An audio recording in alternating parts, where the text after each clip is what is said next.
Break के बाद एक बार फिर से आप सभी का स्वागत है हमारे इस विशेष कार्यक्रम में जिसका नाम है नो रैगिंग प्लीज। दर्शकों, अभी तक हमने स्टूडेंट से बात की, उनकी राय जानी कि क्या कहना था स्टूडेंट्स का रैगिंग, और या फिर मैं कहना चाहूँ स्कूल्स में जो होती है बुलिंग, उस पर आप सभी को बताना चाहूँगा। अभी मेरे साथ सुबोध स्कूल के ही कुछ टीचर्स हैं, चलिए उनसे जानते हैं कि क्या कहना है उन सभी का रैगिंग और या फिर बुलिंग के बारे में। मैम नमस्कार, आपका बहुत बहुत स्वागत है। सबसे पहले आपका नाम जानना चाहूँगा। धन्यवाद। मेरा नाम डॉक्टर वंदना भाटी है।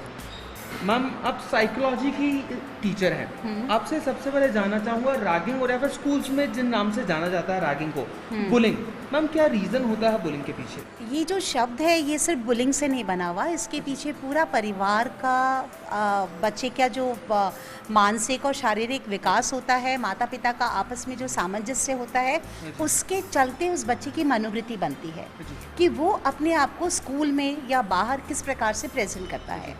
इस तरीके से उसकी जो अहम की भावना होती है उसको एक प्रकार से संतुष्टि मिलती है। मैम आपसे जानना चाहूँगा, बीइंग ए टीचर, आप एक टीचर हैं, स्टूडेंट्स को सही रास्ता दिखाती हैं आप, तो अगर मैं आपसे एज एन टीचर कोई रिस्पॉन्सिबिलिटी जानना चाहूँ जिससे बच्चों में जो भावना होती है खत्म करने के लिए, तो किस तरह खत्म कर सकती हैं आप?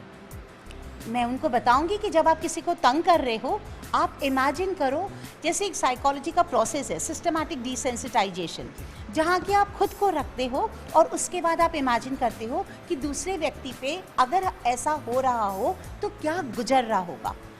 Thank you so much ma'am हमसे बात करने के लिए। मैम आपका नाम जानना चाहूँगा। नीलम शर्मा फ्रॉम सुबोध। मैम आपसे जानना चाहूँगा कि स्टूडेंट्स में ये जो प्रवृत्ति होती है रैगिंग की और या फिर मैं कहूँ बुलिंग की, ये कहाँ से शुरुआत होती है इसकी? एक्चुअली मुझे ये लगता है कि इसकी शुरुआत कहीं कहीं जो घर का सामाजिक परिवार का जो असर है उधर से ही आती है।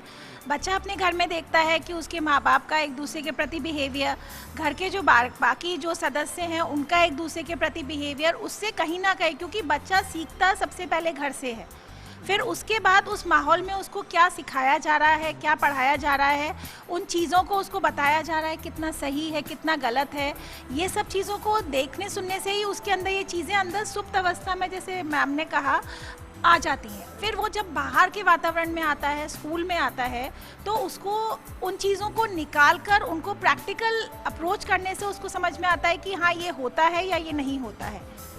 मैम अक्सर देखा जाता है कि स्टूडेंट और टीचर के बीच में एक थोड़ा डिफरेंस होता है, एक फ्रेंडशिप वाला वो रिलेशन नहीं होता, जिससे स्टूडेंट्स टीचर को आकर कन्फेस नहीं कर पाते हैं, चीज़ें बता नहीं पाते हैं। तो ऐसे किस तरह वो एक फ्रेंडशिप वाला बिहेवियर डेवलप किया जा सकता है जिससे स्टूडेंट को अगर कोई भी प्रॉब्लम होती है स्कूल में और या फिर अपने किसी भी क्लासमेट के साथ, तो आकर और शेयर कर सके अपने टीचर के साथ? इसके लिए एक बहुत ही आसान तरीका है। टीचर्स अगर बच्चों को अपने बारे में बताएं कि हम भी इस स्थिति में फंसे हुए थे, हमारे साथ भी कभी ऐसा हुआ है, तो बच्चा रिलेट कर लेता है। उन्हें ये लगता है कि टीचर ऑल पॉजिटिव या ओवर गॉडली टाइप पर्सन नहीं है, उनके साथ भी इंसानों की तरह से ऐसा व्यवहार हुआ है, तो टीचर कभी कभी शेयर कर सकता है। सर अब आप पर मूव ऑन करना चाहूँगा। सर सबसे पहले आपका नाम जानना चाहूँगा। मेरा नाम सुनील शर्मा है। सर आपसे जानना चाहूँगा, अगर मैं हम पहले की बात करूँ, यानी कि अगर आज से मैं 10 साल 15 साल पहले की बात करूँ, तो सीनियर जूनियर का काफ़ी डिफरेंस हुआ करता था। आपने भी आपकी स्टडीज़ कंप्लीट की होंगी कॉलेज से, स्कूल से। सर बट आजकल जो एनवायरनमेंट है वो काफ़ी चेंज हो गया है।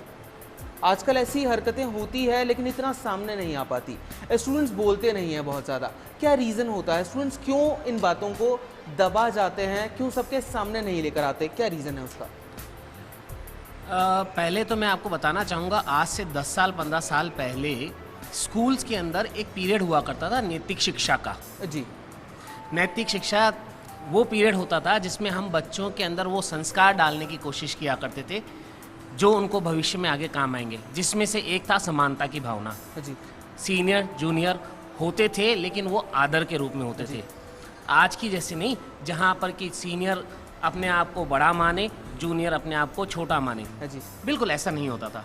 बस हमको उसी परंपरा को वापस अपनी स्कूल्स के अंदर शुरुआत करनी पड़ेगी।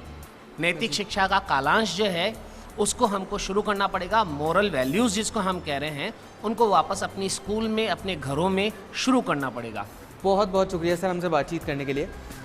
सर मैं आपसे जानना चाहूँगा, सबसे पहले आपका नाम जानना चाहूँगा। मेरा नाम डॉक्टर मनीष जैन है। सर आपने ऑलरेडी आप रैगिंग पर काम भी कर रहे हैं और आपने बहुत सारे ऐसे लेख लिखे हैं, आर्टिकल्स लिखे हैं खासतौर पर रैगिंग को लेकर। तो आपसे मैं जानना चाहूँगा स्टूडेंट्स की जो मनोवृत्ति होती है वो क्या होती है, खासतौर पर रैगिंग को लेकर? जो बच्चा रैगिंग में इन्वॉल्व होता जी। है उसका बेसिक रीज़न ये होता है कि वो अपने आप को प्रूव करना चाहता है। जी वो चाहता है कि लोग उसकी पहचान हो उसकी। जी अगर वो पढ़ाई में अच्छा नहीं कर पा रहा है या उसको कोई सामाजिक समस्या है या माँ बाप की घर पे नहीं बनती है, कोई उसके इस तरीके की समस्याएं है, तो अब बच्चा अपने आप को प्रूव करना चाहता है। और उस प्रूव के लिए अगर उसके साथ 2-4 बच्चे और मिल जाते हैं उसको, जी। तो वो इसलिए वो रैगिंग में इन्वॉल्व होता है। सर, तो ये जो इन्फीरियॉरिटी कॉम्प्लेक्स है इसे किस तरह खत्म किया जा सकता है, और जो बच्चे साथ देते हैं ऐसे बच्चों का उन्हें किस तरह डिविएट किया जा सकता है अच्छे कामों की तरफ, स्टडी की तरफ, वो कुछ कर सके अपनी लाइफ में उस तरफ? ऐसा है, जैसा कि सर ने बताया अभी कि हम नैतिक शिक्षा पे ध्यान दे रहे जी। हैं, और अभी हमारे यहाँ जैसे हम वर्चू वीक मनाते हैं। जी एक पखवाड़े का समय होता है जिसके अंदर हम पूरा 15 दिन के अंदर उसी के ऊपर बेस वर्चूस और उसी के बेस के ऊपर हम बच्चों को कहानियाँ, बच्चों को वीडियो फिल्म्स वगैरह दिखाते हैं। जैसे हमारा पिछले महीने था सेल्फ जी। डिसिप्लिन। हमने कहा कि भाई निज पर शासन होगा फिर अनुशासन होगा, जी और दूसरा अभी हमारा जो चल रहा है वो है गुड बिहेवियर। जी तो बच्चा है, ऐसी चीज़ों का अगर आप इन्वॉल्व करेंगे, ऐसी एक्टिविटीज़ करेंगे, तो बच्चे को ये जानने का मौका मिलेगा कि किस चीज़ की ज़रूरत है आज के समय। तो सर, आपको क्या लगता है कि ये जो आपने जितनी भी चीज़ें बताई, जितने स्टेप्स बताए, ये काफ़ी होते हैं किसी बच्चे को समझाने के लिए, उसे रोकने के लिए बुलिंग से? देखिए, अगर हमें पता होगा, जैसे अभी आपको बताएं पॉक्सो एक्ट की बात हुई जो 2012 में बना जी। पहला केस आपके सामने अभी उसका बिल्कुल। फैसला आया है। जी। अब हमने जब अवेयरनेस क्रिएट करी, 3-4 साल हुए, अब लोगों को बताएंगे कि अगर आप इस तरीके में इन्वॉल्व होंगे आपको ये सजा हो सकती है, केवल आपके बोलने पर, आपके कमेंट्स करने पर आपको 10 साल की सजा हो सकती है। तो आज बच्चे जानेंगे इस चीज़ को और इस चीज़ों में इन्वॉल्व नहीं रहेंगे, तो अवेयरनेस हमें करनी पड़ेगी। तो दर्शकों, देखा आपने कि अगर समस्या का हमें समाधान चाहिए तो हमें धरातल पर काम करना होगा। बच्चों में खास तौर पर नैतिक शिक्षा, उस पर काफ़ी जोर देना होगा, उनकी समझाइश करनी होगी कि अगर वो आगे जाकर ऐसे काम करते हैं तो उसके क्या क्या दुष्परिणाम उनके सामने आ सकते हैं। चलिए दर्शकों, जानते हैं कि राजस्थान के और जो शहर हैं उनमें रहने वाले लोगों का क्या कहना है रैगिंग के बारे में। रैगिंग हमारे सामने एक बड़ी समस्या है। जब कोई स्टूडेंट रैगिंग का शिकार होता है तो वो अपना आत्मविश्वास खो देता है। रैगिंग की समस्या पर नियंत्रण करने में प्रशासन प्रमुख भूमिका निभा सकता है, ये कहना है कोटा के स्टूडेंट्स का। जो सीनियर लीडर होते हैं या जो सीनियर छात्र होते हैं वो अपने जूनियर छात्रों के साथ रैगिंग करते हैं या उनके साथ कोई भी दुर्व्यवहार करते हैं, तो उन्हें ऐसा नहीं करना चाहिए। छोटे भाइयों को अपने भाई की तरह रखना चाहिए। अगर सख्त से कार्रवाई करे, प्रशासन सख्त से ले, और कॉलेज प्रशासन की जो कार्यकारिणी गठित होती है वो अगर सख्त से ले तो ऐसी घटनाएं होंगी नहीं। टीचर्स ध्यान नहीं देते हैं और प्रशासन को भी, जो स्कूलों के प्रिंसिपल हैं उनसे ये बोलना चाहिए कि अगर इस प्रकार की कोई भी घटना होती है तो वो पुलिस प्रशासन से या अन्य प्रशासन से संपर्क करे और इस प्रकार की कोई घटना नहीं होना चाहिए। रैगिंग का सबसे बड़ा कारण है बच्चों में सुपीरियॉरिटी की भावना का होना। यदि स्टूडेंट्स को सही राह दिखाई जाए तो रैगिंग जैसे मामलों से बचा जा सकता है। स्टूडेंट्स का खुद को जूनियर स्टूडेंट से सुपीरियर समझना ही रैगिंग की भावना को बढ़ावा देता है, ऐसा मानना है जोधपुर के छात्रों का। सीनियर जो होते हैं वो अपने जूनियर्स पे डोमिनेंसी जो अपीयर करना चाहते हैं, इसके लिए मतलब वो रैगिंग करते हैं और उसमें मतलब वो ये चाहते हैं कि ये हमारे सामने मतलब बोल ना पाए और ना ही मतलब कुछ करने की हिम्मत भी रखे। जो रैगिंग कर रहे हैं उनकी सबसे बड़ी हिम्मत, और जो रैगिंग जिसके साथ हो रही है उसमें ये हिम्मत नहीं है कि वो अपने लिए आकर खुद आगे बढ़कर लड़े, और इस वजह से उन लोगों को हवा मिलती है और वो इस केसेस में और आगे बढ़ते हैं और ऐसे केसेस और होते हैं। और कुछ हमारी जो कानूनन जो व्यवस्था है वो कमज़ोर है। सीनियर स्टूडेंट्स को अपने से जूनियर स्टूडेंट अपने भाई बहन की तरह समझने चाहिए। रैगिंग बच्चों की जिंदगी पर गहरा प्रभाव छोड़ती है। रैगिंग पर रोक लगाने के लिए सख्त नियम होना बेहद जरूरी है। बीकानेर के स्टूडेंट्स का कहना है कि यदि नियंत्रण नहीं किया गया तो ऐसे मामले बढ़ते रहेंगे। सीनियर्स के लिए एक खेल की तरह होता है, छोटे छोटे मतलब जूनियर्स को परेशान करना उनके लिए सिर्फ एक खेल या मनोरंजन के साधन है। रैगिंग को रोकने के लिए एक छात्र कमेटी बनानी चाहिए और एक दूसरे छात्र को समझाना चाहिए कि ऐसे गतिविधियां स्कूल में ना करें। 10th 11th के बच्चे वो 9th 8th के बच्चों के लिए कहीं कहीं ऐसा हो रहा है कि वो अपना प्रभाव दिखाने के लिए रैगिंग करते हैं। हमें अपने बच्चों को यही समझाना चाहिए, रैगिंग बहुत बड़ा अपराध है। इसमें ये सब करने से किसी के प्रति बहुत हानि पहुंचती है, उसका पूर्ण विकास नहीं होता है, इसे रोकना चाहिए। रैगिंग के मामलों को खत्म करने के लिए बच्चों में समझ और नैतिक शिक्षा की जरूरत होती है। ऐसे में पेरेंट्स और टीचर्स को चाहिए कि वो बच्चों को सही शिक्षा दें।